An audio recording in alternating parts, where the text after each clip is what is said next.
Good morning class. आज हम इस चैप्टर से रिलेटेड जो क्वेश्चंस हैं वो डिस्कस करेंगे।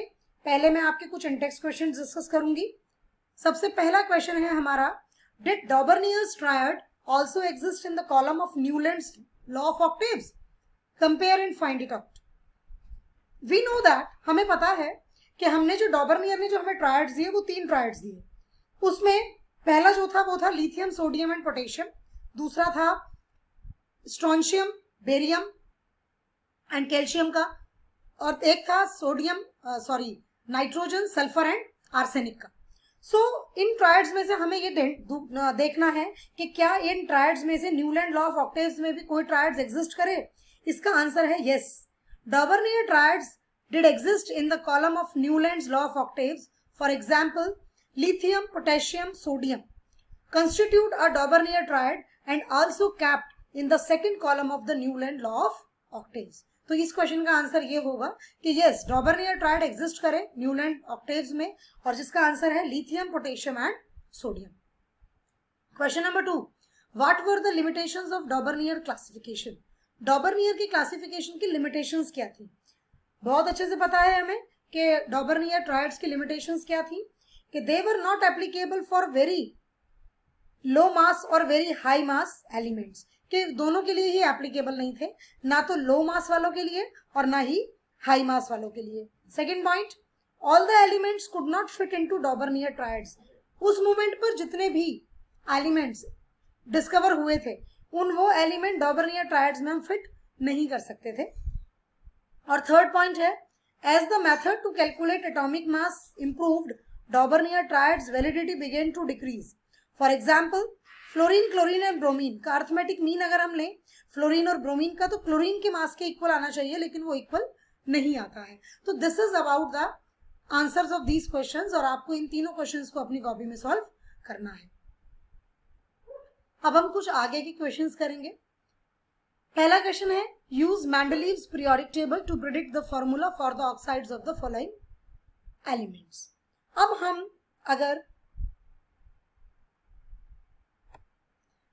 अगर हम मेंडलीव की पीरियोडिक टेबल को देखें तो हमें इनके फॉर्मूले बताने हैं ऑक्साइड्स के।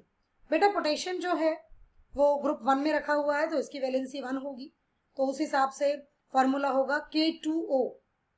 उस हिसाब से फॉर्मूला होगा K2O। Carbon is a member of group 2, सो इसकी valency it is a member of group 4, तो इसकी वैलेंसी जो होगी वो 4 होगी, तो यहाँ पर 2 ऑक्सीजन जुड़ जाएंगे, दैट इज CO2। एल्यूमिनियम जो है वो थर्ड ग्रुप का मेंबर है, तो इसका फॉर्मूला होगा Al2O3। Silicon is a member of again group 4, तो उसका फॉर्मूला होगा SiO4।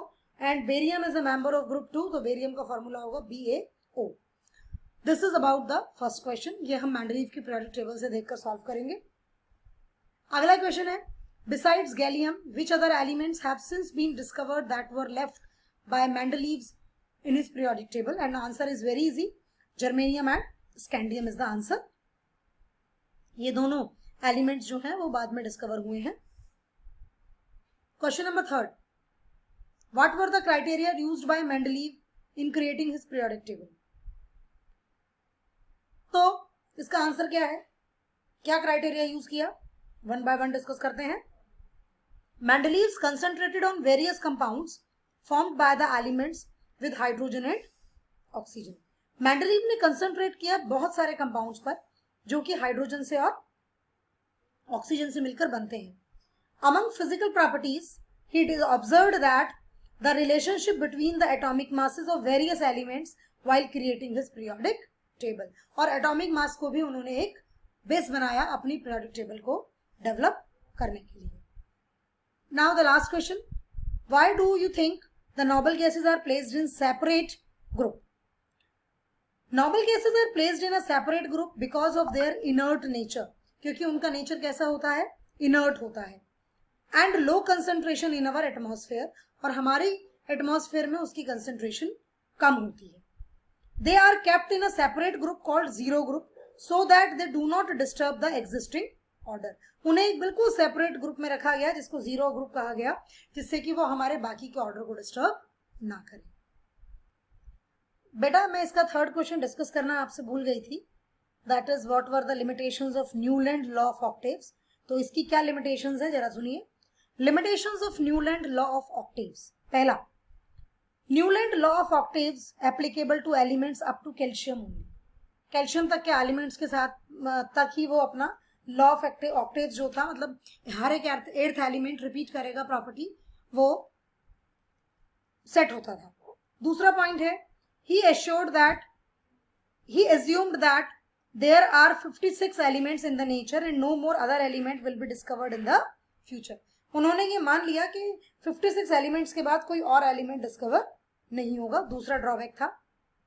तीसरा, to fit elements into table, Newland put 2 elements into a slot which having different properties. ऐसे 2-3 एग्जांपल्स हैं न्यूलैंड के, जिन्होंने उनमें ऐसे ग्रुप में ऐसे एलिमेंट्स को ग्रुप कर दिया, एक साथ रख दिया जिनकी प्रॉपर्टीज मैच नहीं करती, और कुछ ऐसे एलिमेंट्स को सेपरेट कर दिया जिनकी प्रॉपर्टीज मैच होती है। अब इसका एक एग्जांपल देती हूं मैं आपको। Iron was placed away from the elements that resembles in the properties. Example, nickel and cobalt. अगर आप मेंडलीफ की पीरियोडिक टेबल को देखें तो आयरन इनके साथ होना चाहिए, लेकिन उन्होंने आयरन को इसके साथ नहीं रखा है। तो this is about the 7 questions of the chapter 5, और ये मैंने इसलिए डिस्कस किए जिससे कि आप साथ साथ इस चैप्टर के जो इंटेक्स क्वेश्चंस है वो भी करते चले जाएं। Thank you class and have a good day.